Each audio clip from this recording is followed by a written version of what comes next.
What's up, everyone? Hope you're having a good week. My name is College Sports Revived, and episode number 54 of the College Hoops 2K Legacy Mode series is upon us today as we open up conference basketball, and hopefully we'll also watch Coach Carter cross off yet another milestone on his growing list of coaching achievements as well. So, loaded episode coming at you today. If you're on the East Coast like me, you had some crazy snow recently, but I hope you're staying warm. And it's a perfect time to grab a cup of cocoa, maybe a blanket, and get ready for some Legacy Mode action.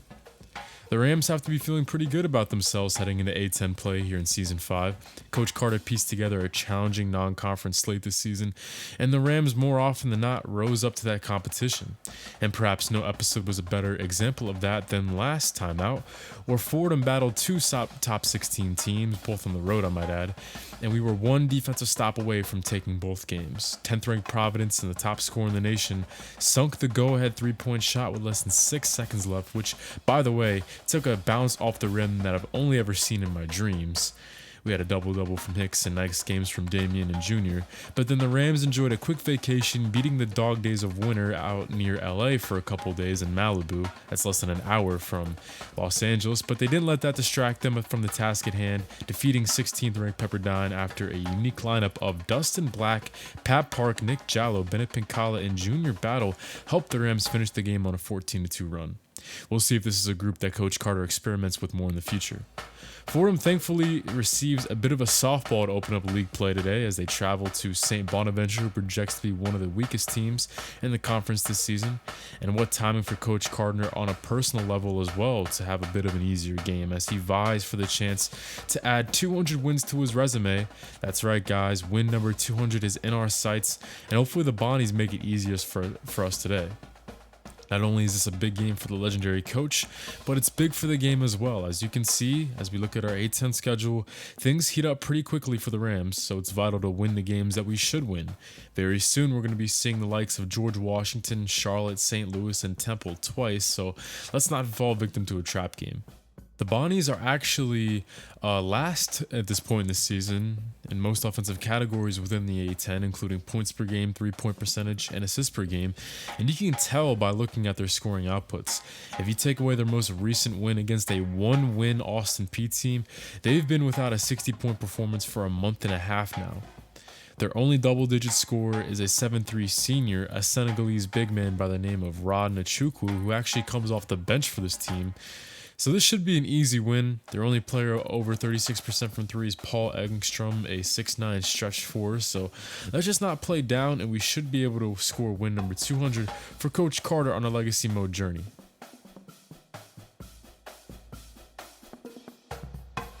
And even though the Bonnies aren't as good as when we first started this series, they seem to always find a way to stick around. As Lloyd Hicks wins the tip-off, surprisingly, we still don't see Rod Nachukwu make us the starting five for the Bonnies. You know, the 7'3" Senegalese big man. He's one of the few guys in the conference that you think height-wise can actually match up with Lloyd Hicks. But hey, if they're not going to play him, then we're going to go to number 32 early and often as he scores the first 4 points of the episode and the first 4 points of the St. Bonaventure matchup. Not only can this be the 200th win of the entire Legacy Mode series that dates back to whenever we were at UT Martin with Coach Carter, but this could also be our 4th straight win as the Rams continue to play great basketball as of recent since the return to YouTube of this channel. And now a steal by Pat Park. It's Lloyd Hicks in the open court who gets chased down, blocked by Quadri Nixon, a 6'9" sophomore who's starting at center over Rod Nachukwu. Maybe I spoke too soon. Maybe they do have someone who can match up with him. Number 10 right there with an incredible defensive play. He closes in on 2 blocks per game. The sophomore 6'9" Quadri Nixon. You know, he's getting worked early, but maybe he's throwing it back at Hicks' face there. We've come so accustomed to seeing Hicks being the one doing the chase down blocking, but this time he grabs the rebound, outlets to Pat Park, and oh my goodness, what a crossover there. Sometimes I swear, man, Pat Park must have been a blacktop hero back in Philly because he pulls out moves like that sometimes and, shows off the handles. He's just an incredible offensive player. But Lloyd Hicks is not the only Fordham big man with some active hands here early on. Bennett Pincala, the strip, the steal, and the slam. did not get chased down, rejected like Lloyd Hicks did earlier. Just a few moments ago, Bennett Pincala's on the board, and he was actually in the 5 that helped us beat Pepperdine. That really, unorthodox lineup we haven't really seen this season. Yeah, he was in that 5, and he helped us with 6 huge second half points of that Pepperdine victory. Now with a 7-point lead, Hendry bounce pass, Pat Park steps into one, and we'll get the friendly roll. And that looked a very eerily similar to that buzzer beater that Providence hit on us last episode. So it's nice to see us get a little bit of a friendly bounce there and some luck on our side with the jump shooting. 4:39 left to go. Only 13 points allowed for Fordham as the A-10's worst offense continues to flounder. Another missed jumper, but Quadri Nixon on the glass for his second bucket.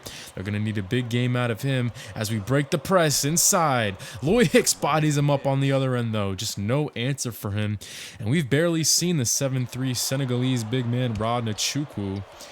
He's played for 246 minutes, that's 3rd on the team this season, but it doesn't look like they want to deploy him against Lloyd Hicks. Junior will then check in for Lloyd Hicks moments later as he gives the ball up to Dustin Black, who hits a runner from just inside the free throw line. Just when you think you've seen it all from Big Shot Black, he pulls out yet another move out of his bag of tricks that we haven't seen. Speaking of nice moves, though, here goes Quadri Nixon, the leading scorer for the Bonnies here in the first half. A head fake got Junior Battle up out of his shoes, and he finishes over some contact courtesy of Bennett Pincala. He's been the main bucket getter for the Bonnies, and this shot would bring him back within 5. Later, it was a 6-point deficit for the Bonnies, but with under a minute to go, they can cut into that lead once again. Junior Battles played really good basketball recently, so I guess he was due for a mistake, but there's no excuse for this one. Pat Park, such a good defender, just lets Paul Crail go backdoor on him. And that would be your first half final score, 31-27 Fordham. Let the Bonnies find their way back into this one. The Bonnies have come to play today. They're making it hard for Coach Carter to win number 200. But guess who's on our side, though? Pat Park with 10 points to lead all. And this is something I wanted to talk about. As you can see to the left of your screen, this is not the only time recently that Pat Park has been a menace here in the first half. He has averaged around 10 points per game along with other stats to go alongside that recently. And if you see a number that has an asterisk next to it, that means he was our leading scorer in the first half. 4 out of our last 5 games, he's been the leading bucket getter for the Rams in the first half. I just wanted to touch on that because his production in the first 15 minutes to get us out to these good starts has to be recognized, because that's been the main reason why we've been on this winning streak. We've led at the half more often than not recently, and that's continuing into this game. Even though we're not playing quite to, the level that we want to, we still have the lead, and Lloyd Hicks is back in, still balling. What a nice drop step move there against multiple defenders. And then Lloyd Hicks, nice contest over Quadri Nixon, who tries to take the jumper from 17 feet. He had a piece of it, but it goes right to Paul Engstrom, who puts it in. 4 or 5 shooting for the second leading scorer on their season. How about Hicks, though, trying to attack? He grabs his own miss, kicks it back out. Kai Hendry, nice job moving to vacant space. But we got to talk about Kai Hendry a little bit. That's his first field goal of this game.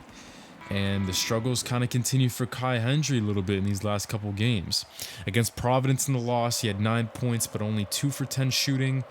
And then even in the win against Pepperdine, he was 2 for 9 from the field in that one. He did have a simmed 18-point performance against St. Peter's last episode, so hopefully he can try to build off of that. But we need a huge second half from him to keep the Bonnies off of the lead.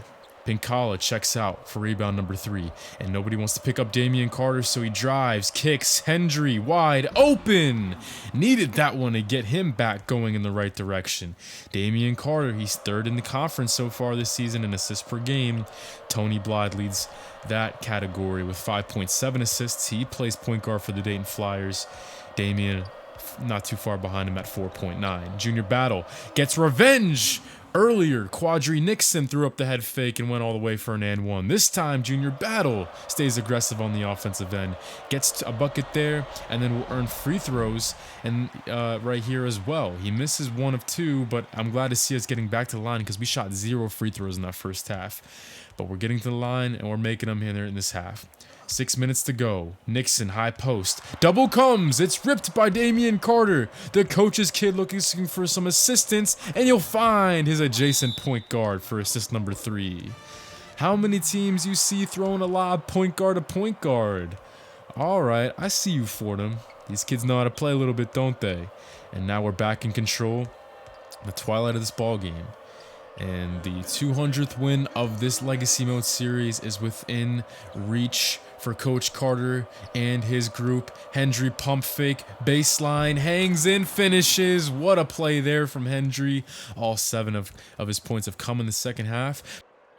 And even with the game in reach, Coach Carter keeps number 44 in there just to give him some extra burn because we need him to get some more shots and keep this momentum going on in the next game. And how about this? Dustin Black, no matter if it's in the first half, second half, no matter the score, he's never going to stop playing. You know that all too well. And Kaya Hendry, 1, 2, finish, fillet inside, man. Oh, I love this take right here. Look at this, a little running back tuck to get between the 2 Bonnie defenders. Made himself smaller to get through the lane. And he puts it in with the offhand. One of the nicest takes I've seen him make in his career. And it's going to be a 67-50 win for Fordham. We got Hendry back on track. We got back to the free throw line in the second half. And we got Coach Carter that win number 200 in his career. Thanks to Lloyd Hicks's 18.7 rebound, 2 steal, 1 block performance, and about 3 assists, finding our shooters out on the perimeter. Pat Park, not a bad game either. 16, 3, and a steal for him. We forced St. Bonaventure into a lot of mistakes today. Even though we didn't have our shooting, we also held them in check from behind the line, which frankly isn't too hard because this is a team that is it's the only team in the A10 that is under 30% from 3. They shoot 29.7% from 3 on the year, so it was a good job. We didn't let them have an on night out of nowhere in this game. We also saw Junior Battle again play well, 5, 3, and 2 for the backup big. He had his best episode of his career last episode, and that's continued into this one. Love to see it. And finally, we held Quadre Nixon to 0 second half points. Wish we could have gotten win number 200 in front of our home fans, but I mean, hey, with all of the hardship we faced early on in this series, I have no problem getting 200 no matter how we did it. Congratulations, Coach Carter. The celebration can't go on for too long though, as Fordham will host Temple, a team who's not only been a scary squad to face throughout this series, but they've also had our number as well. But this has been a season where they might have the weakest Temple team we've seen all series. They have a new coach who hails from Akron. They have 8 underclassmen, including 5 freshmen, so perhaps we can use this to our advantage. And we did. One thing I've been meaning to bring up in these videos is just how hard it is to play with an early lead, and we showed that with a 10-point lead lost against Providence last episode. But this time, though, we went up as many as 14 in the first half and still finished strong. 25 points for Hendry, the highest mark of his junior year, as it looks like he's continuing strong off that second half against the Bonnies. And Fordham continues their scorching play, now riding a 4-game win streak as they now host the George Washington Revolutionaries. That's right. The school changed its mascot in real life this season, and I'll try my best to continue the change here in the virtual world with my commentaries, but it might be a little while since we've been playing them for a couple years, and I got to make it a habit, so we'll hopefully make that happen. So GWU is 1-1 on the conference slate here so far in this series, or rather this season. They too beat Temple, but then they dropped the home game against UMass by 21 points. The Minutemen may be an A10 contender for the first time ever in this series. Every time we hear from them, they're beating somebody pretty bad. And this will also be the last chance for the Revs with this core they've developed over the years. Their deadly big man duo of scorer Terea Snell and shot blocker Steph Baptiste. They're both seniors, along with their point guard Zach Yates. We've had some battles against these guys, but we've gotten the better of them recently in recent seasons, especially back in season 3 whenever we had that crazy run to the championship game in the A10 conference bracket. So let's see if it continues as the Rams go for 5 straight wins and 3 in a row to begin league play here in season 5. You know, I heard Fordham was going to put together a little, standing ovation for Coach Carter after scoring win number 200, but he did not want it, man. We're back at home, but it was just another game for Coach Carter. You know him. He's not the type of guy for that type of flashy celebration. That's not what he's about. He's all about the team first. And let's see if he can make it 5 in a row here, as Kai Hendry can't knocked down his first jumper of the game, coming off his highest point tally of his junior campaign, a 25-point performance in sim against Temple. But how about this? Damian Carter getting beat off the dribble by Zach Yates, the point guard for the Colonials, a 6'1 senior who averages 10.5 points, 3 assists, but still we're off to a nice start here in this one. 8-4 lead here for the Rams, as this one's picked off by Kai Hendry, and Damian Carter looks to get revenge against Zach Yates. He leaves him in the dust thanks to a beautiful move. He can't finish, but Pat Park, probably the most underrated rebounder in the conference, he grabs that one and puts it in. He's second on the team, just over 4 rebounds a night. Only guy who outpaces him is Lloyd Hicks. Pat Park does that. He's also the leader in steals, and he's creeping up on Kai Hendry in points. He's less than half a point away from becoming the team leader in that category. Lloyd Hicks, though, speaking of points, puts his back into Teray Snell and scores with the baby hook. He's 2 of 2 on the game, and we have a 1-point lead still as some reserves check in. We got Nick Jallo, Timo Cruz, Dustin Black, and Junior Battle out on the floor as Hicks is hot, so we want to keep him in there. But how about this? BJ Bradshaw on the Revolutionaries attacks the 7-1 big man inside. It's not often we see a guy attack Hicks and live to tell the tale. He's become such an elite shot blocker, but Bradshaw gets it done on the left. He tries to score again. This time it's sent back, though. Nick Jallo rotating over. It was nice to see him playing in front of some home fans. He's from Palo Alto, California, and we don't go out to the West Coast often, but his family got to see a win last episode against Pepperdine. He feeds the post, and it kicks it around to Dustin Black for 3. Anytime we see him putting up a shot, he's more than often knocking it down. It's not often you see a team change their name no matter the level of sport, but that's what they did. The now George Washington Revolutionaries. They had Colonial since 1926, but Dustin Black interrupts me to put down another highlight reel play. He was lurking in the flat, almost like a defensive back in football, and he just jumped the route, and nobody could catch up to the 6'4 senior. But yeah, they've been the Colonials since 1926, but a committee looked into the name and determined, while it may represent the people who lived in the 13 colonies and fought for things like independence back in the day, it also could be referring to, well, not good defense. As how about this take right here by Kai Hendry? Stop and go move, takes it on Teray Snell. Both he and Step Baptiste have been non-factors in this one so far as we continue to build a lead. But yeah, so they determined that while it may stand for some good things back in the day, it could also be referring to the bad things people did back then, such as, stealing land and slavery, so on. So people determine that revolutionaries better represents the positive things while avoiding the negative things that people did back then. I'm not trying to make a political statement. I'm just saying what I read online. As nice pass by Junior. This one works around to Kai Hendry for 3. And again, we build the lead back up, and we still have not trailed today between the two games. And we also get a steal in our full court zone trap. And it leads to another bucket by Pat Park, who, surprise, surprise, for the 5th time in 6 games, will lead us in scoring at the break, overtaking Kai Hendry's 9 with that circus shot. And we do have a chance to build the lead to at least 9 or 10 here with one more possession to go. 14 seconds left. The Revolutionaries in a zone, but what a pass there by Damian Carter linking up with Junior Battle. It's such an underrated skill to be able to get the ball inside to bigs. I feel like it's a really forgotten skill in basketball nowadays for point guards, but not only do we have guys that are willing to do it, but we have guys who have the skill to do it, as Damian Carter represents right there.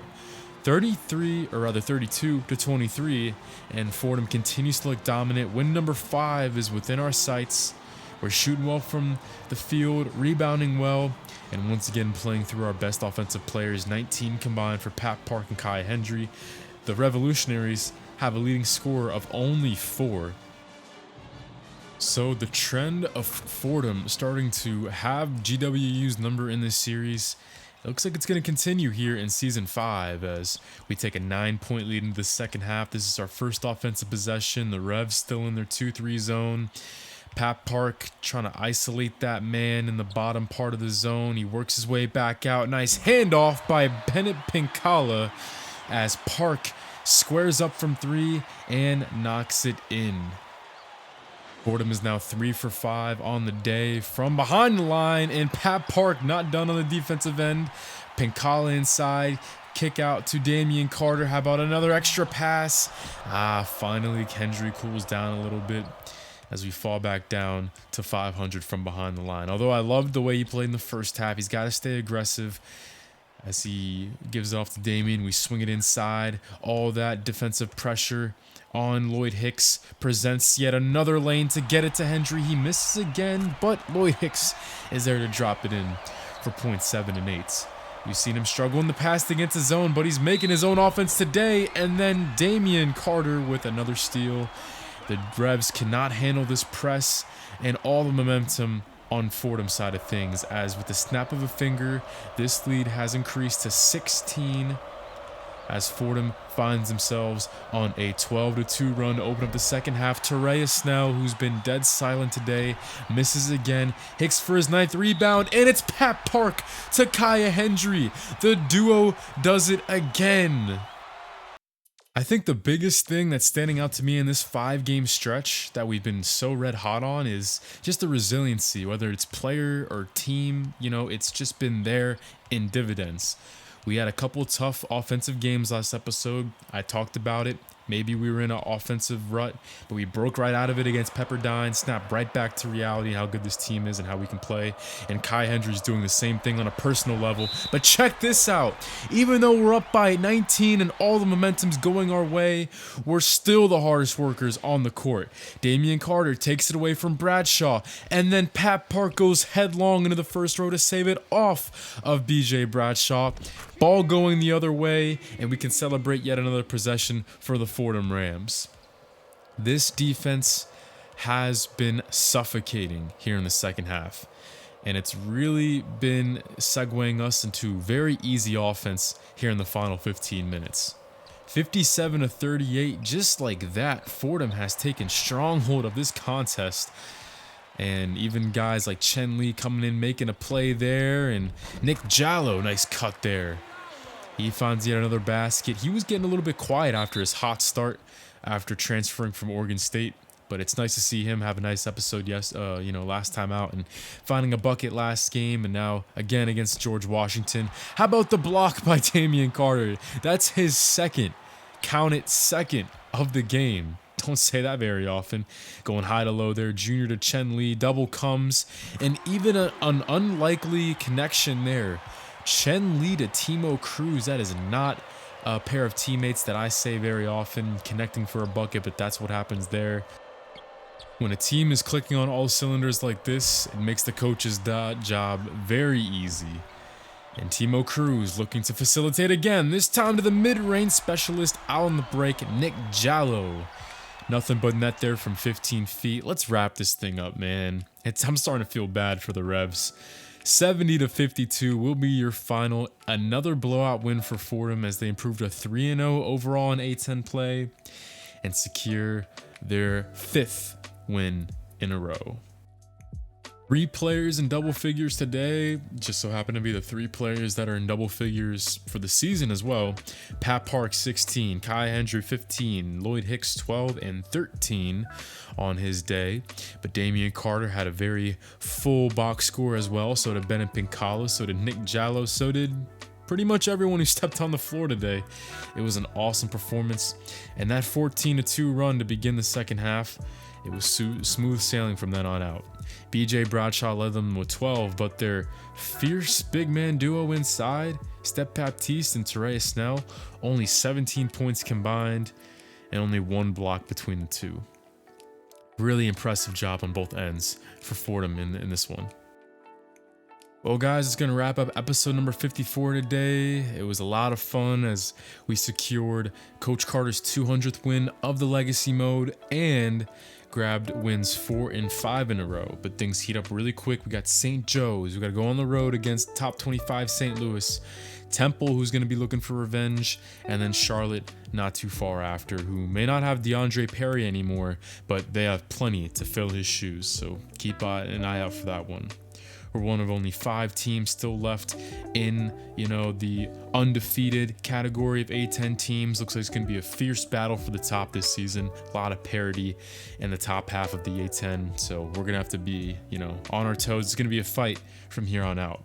But how about this, though? Dayton, they joined St. Louis in the top 25, the only A10 team so far this season with that distinction. They jumped into the top 25. They're number 22 in the country. And I gotta ask, what does the committee see in them compared to, maybe Fordham? Maybe Fordham deserves a chance in the top 25. We haven't been a top 25 team since 1971, the same time that they made their last March Madness appearance, the Fordham Rams. But take a look at Dayton real quick before we end this episode. They have some decent wins. They beat Purdue, but by the way, the Purdue Boilermakers, they're not like they are in real life. They've actually been one of the worst teams in the Big Ten in this Legacy Mode series. But outside of that, who else have they beat? They didn't beat any other, Power 5 teams. I don't see any other impressive wins on the resume. I'm at a loss. I don't know why they get a top 25 ranking, but we don't. But we just got to keep doing what we're doing. Can't get caught up in things like that. I just wanted to bring that up because maybe that's showing us just how close we are to being a top 25 team for the first time since before Pong was invented. That's actually true. Pong was invented in 1972, so that is going to be something that we're going to have to be on the lookout for. We keep continuing to play the way we've been playing, and there's no reason why we shouldn't be a top 25 team and break that cold stretch. And another record for Fordham would be off the board. And yet, another achievement for Coach Carter as well. So I'm going to stop rambling. Just wanted to bring that up, but hope you guys enjoyed the episode today. I'm College Sports Revive signing out. And as always, hope you enjoyed. And I will be seeing you guys very soon for more College Hoops 2K at Legacy Mode action in the near future. And as always, stay tuned for more big games coming up in the A10 conference slate. I'm going to try to make more of a dent next time out, try to get more games done so we can get farther here in season 5. So stay tuned for that. I'll see you guys later.